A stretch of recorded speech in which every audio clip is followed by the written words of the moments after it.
Assalamualaikum warahmatullahi wabarakatuh. Yang saya hormati kepada Bapak Bayu Sujatmiko, SH.MH PhD, selaku dosen pengampu mata kuliah Hukum Internasional. Perkenalkan, nama saya Farid Al-Mufid dengan NPM 241201143. Di kesempatan kali ini, saya akan menjelaskan terkait analisis saya dan opini saya terkait isu dan case dari video yang telah dilampirkan dalam Google Classroom, yaitu terkait film The Accountant 2. Baik, jadi simpelnya film The Accountant 2 ini mengisahkan terkait Christian Wolff atau si akuntan jenius yang memiliki kekurangan yaitu autism. Nah, Christian Wolff ini harus menyelidiki pembunuhan Roy King atau mantan direktur Vincent yang mana meninggalkan pesan misterius dalam lengannya yang bertuliskan Find the Accountant. Dia sampai harus merekrut kakaknya yang bernama Brex yang equally dangerous buat bantuin solve the case.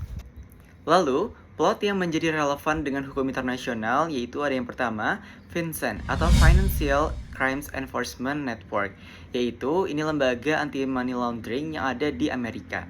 Yang kedua, kasus lintas negara. Ada keluarga dari El Salvador yang menjadi kunci misteri.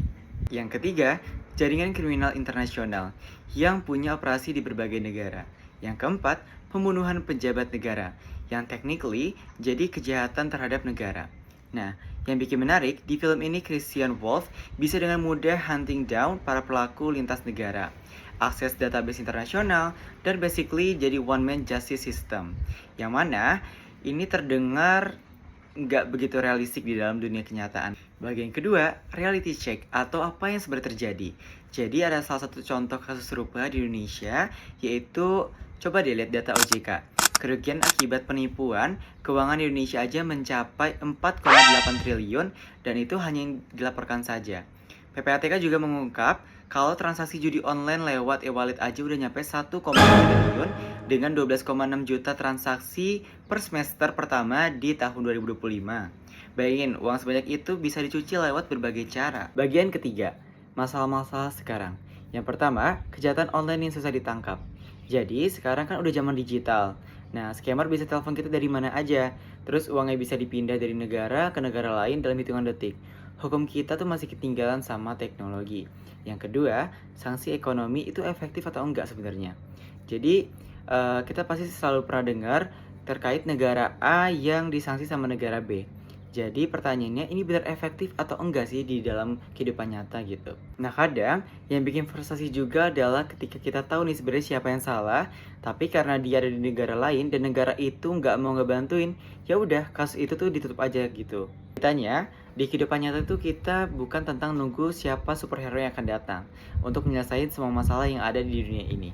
Tapi ini tentang kita semua yang harus sabar, dukung sistem yang benar dan desak pemerintah untuk terus menjalankan kebijakan untuk bertindak. Baik, jadi opini saya terkait video The Accountant 2 adalah kadang sistem hukum formal memang mengecewakan.